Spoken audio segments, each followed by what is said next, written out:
नहीं नहीं, आपने थंबनेल पर कुछ भी गलत नहीं पढ़ा।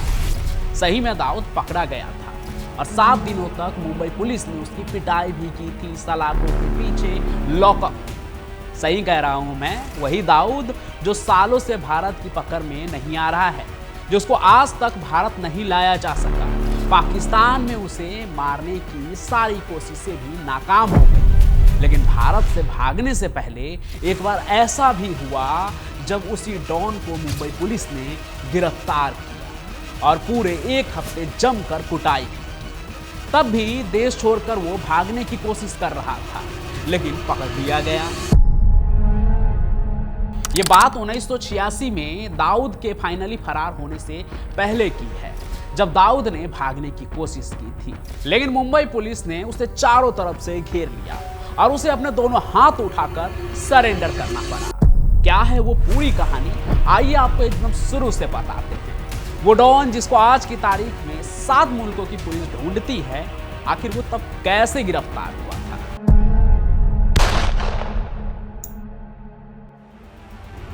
साल 1984, नागपाड़ा पुलिस स्टेशन का एक कमरा गर्म बहसों से गूंज रहा था।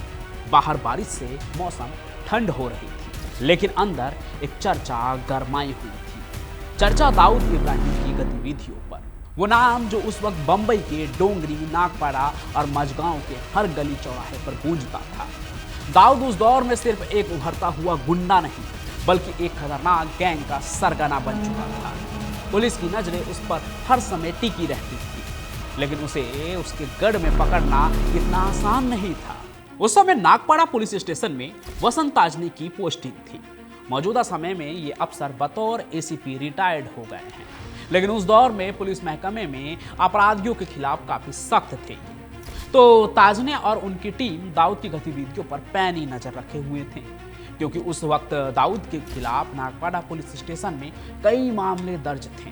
दाऊद पर जो मामले दर्ज थे उनमें 307 के तहत हत्या की कोशिश और जबरन वसूली जैसे गंभीर आरोप शामिल थे, और इन सभी में दाऊद वांटेड था, लेकिन वो पुलिस की पकड़ से बाहर था।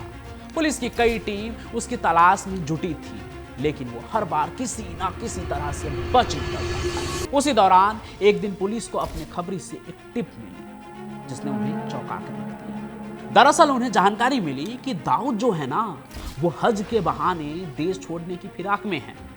अब यही खबर जो है नागपाड़ा पुलिस स्टेशन में चर्चा का विषय बनी हुई थी, जिसको लेकर वसंत ताजने और उनकी टीम नागपाड़ा थाना में प्लान बना रही थी। दाऊद को पकड़ने के लिए सहार एयरपोर्ट पर जाल बिछाया गया। ताजने के साथ उनकी टीम में इंस्पेक्टर साटे और राठौड़ भी शामिल थे। अब आप सोच रहे होंगे कि सहार एयरपोर्ट कौन है, तो देखिए, आज जिस एयरपोर्ट को मुंबई छत्रपति शिवाजी महाराज एयरपोर्ट के नाम से जानते हैं ना हम सभी, वो पुराने बंबई शहर में सहार एयरपोर्ट के नाम से ही जाना जाता था। तो जिस दिन दाऊद को पकड़ने के लिए मुंबई पुलिस वहां पहुंची, हवाई अड्डे पर हलचल काफी तेज थी, क्योंकि चारों तरफ सफेद कपड़ों में हज यात्रियों की भीड़ थी, जो हज के लिए जाने की तैयारी में थी।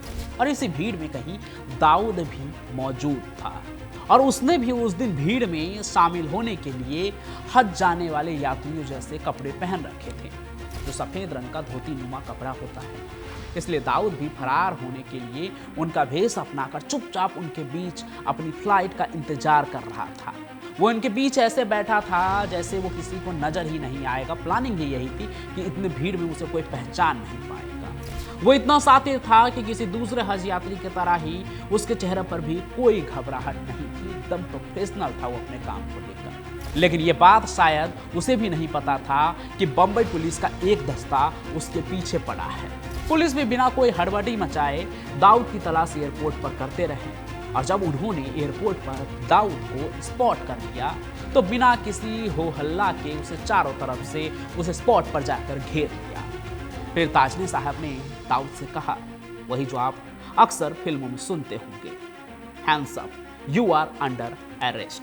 दाऊद समझदार था, वो कोई छोटा मोटा क्रिमिनल नहीं था। उसे पता था कि किसी भी सिचुएशन को कैसे डील करना है, कैसे हैंडल करना है। फिर क्या, उसने भी बिना किसी विरोध के अपनी गिरफ्तारी पुलिस को दे दी। उसने एयरपोर्ट पर कोई सीन क्रिएट नहीं किया, ना ही वो किसी तरीके से भागने की कोशिश भी करता है।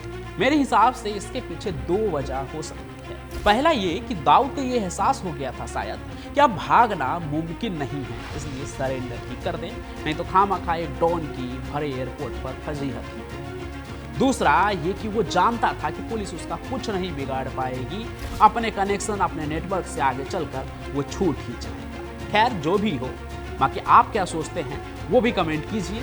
और अभी मैं डोंगरी वाले डॉन की दाऊद की कहानी में आगे आपको बताता हूँ कि क्या हुआ। तो पुलिस की टीम ने उसे हवाई अड्डे से गिरफ्तार कर लिया।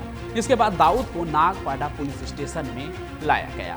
उस वक्त दाऊद का नाम हाई प्रोफाइल अपराधियों के लिस्ट में शुमार हो चुका था। नागपाड़ा पुलिस स्टेशन में उसकी गिरफ्तारी के बाद से ही बाहर तहलका मचा था।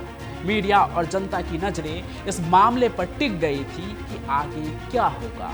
क्या डॉन अब हमेशा हमेशा के लिए कानून की गिरफ्त में ही रहेगा?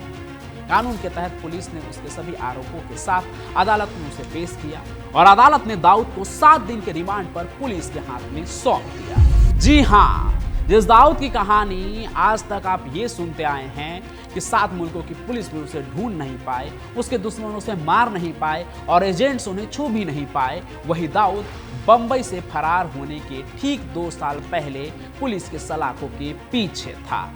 इस दौरान उससे लगातार पूछताछ की गई, लेकिन दाऊद कोई भी जानकारी देने से बचता रहा। वो अपनी चालाकी से पुलिस को गुमराह करने की कोशिश करता रहा। उसने हर सवाल का टाल मटोल के जवाब दिया। कहते हैं दाऊद का रवैया शुरू में काफी सख्त था। वो आसानी से कुछ भी बताने को तैयार नहीं था, लेकिन पुलिस ने अपनी तरफ से पूरी कोशिश की और अपराधियों से सच उगलवाने का अपना स्पेशल तरीका भी अपनाया, यानी कि 3rd डिग्री। तब जाकर उसने सब कुछ बोला, अपने राज खोले। इस दौरान पुलिस को उनकी गतिविधि और उनके साथियों के बारे में भी कई अहम सुराग मिले। गिरफ्तारी के बाद दाऊद को नागपाड़ा पुलिस स्टेशन के लॉकअप में ही रखा गया था, लेकिन दाऊद ने कस्टडी वाले खाने को खाने से इनकार कर दिया। उस वक्त दाऊद को कोर्ट से होम फूड की जो है परमिशन मिल गई थी, यानी कि उसका खाना उसके घर से ही आता था। और आप जानते हैं उसके लिए खाना घर से रोज पुलिस स्टेशन लेकर कौन आता था? खुद छोटा शकील, जो आज भी दाऊद के परछाई बनकर उसके साथ रहता है। वो छोटा शकील जिसने दाऊद के रास्ते में आने वाले हर कांटे को साफ कर दिया, वो कभी दाऊद के लिए पुलिस स्टेशन में खाना लेकर जाया करता था।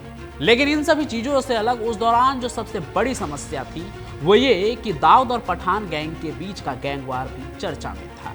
पठान गैंग के साथ उसकी दुश्मनी काफी बढ़ चुकी थी। पुलिस को ये डर था कि कहीं कोई दाऊद पर हमला न कर दे।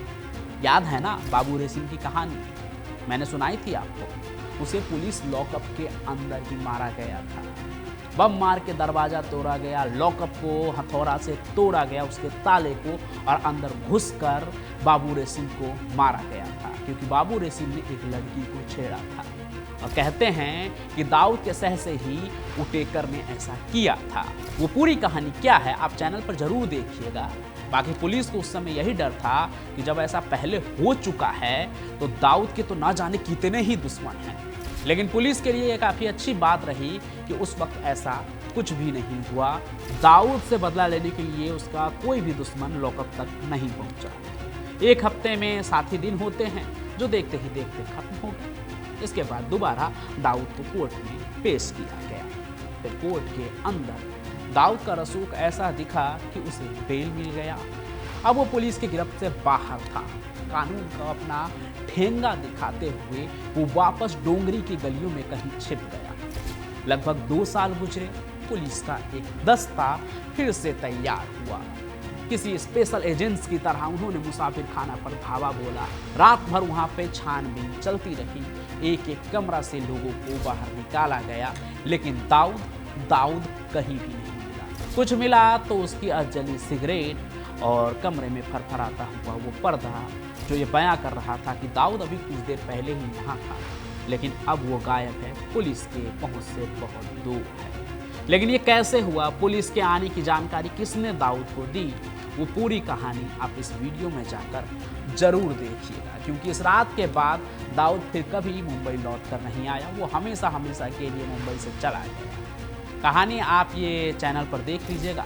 बाकी दाऊद की जो आखिरी गिरफ्तारी थी वो 1984 में ही हुआ था, जिसकी कहानी आज मैंने आपको बताई। अब हो सकता है कि आज की कहानी कुछ लोगों की नाराजगी बन कमेंट में दिखे कि तुम्हें कैसे पता है भाई कि दाऊद भाई की गिरफ्तारी हुई थी 1984 में, उन्हें तो कभी कोई छू भी नहीं पाया, तुम झूठ बोल रहे हो।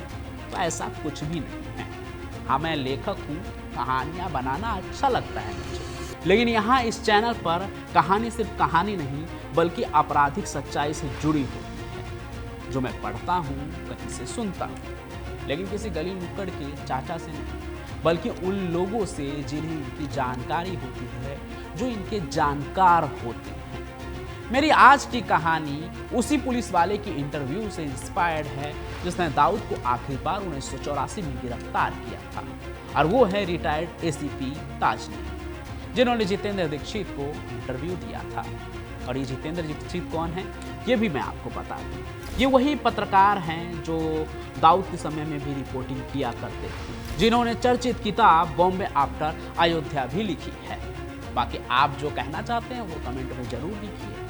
आप आज़ाद हैं और आपके मन में क्या चल रहा है ये जानूंगा तो मुझे भी खुशी होगी। मैं उसी हिसाब से अगली कहानी भी लेकर आऊँ। साथ ही साथ आप ये भी कमेंट कीजिए कि आप और भी किस तरह की कहानी देखना चाहते हैं, मुंबई अंडरवर्ल्ड से जुड़ी, बाहुबलियों से जुड़ी, या किसी क्रिमिनल से जुड़ी, या जो असली अपराध की कहानियाँ होती है जो हम लोग के आसपास घटता है। तो जो भी आप देखना चाहते हैं वो आप अपने नाम, शहर के नाम और अपने जो विश लिस्ट है आपका वो भी कमेंट कीजिए।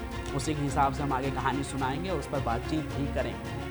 उम्मीद है कि आज की कहानी आपको पसंद आई होगी, तो उसे लाइक कर दीजिए, ज़्यादा से ज़्यादा शेयर कीजिए और हमारे इस चैनल को सब्सक्राइब जरूर कर लीजिए और क्राइम कनेक्ट परिवार का हिस्सा बन जाइए। बाकी मैं पंचम प्रकाश तो यूं ही अपनी कहानियों के साथ आपसे मिलता रहूंगा हर रात 8 बजे। तब तक के लिए आपका बहुत बहुत धन्यवाद।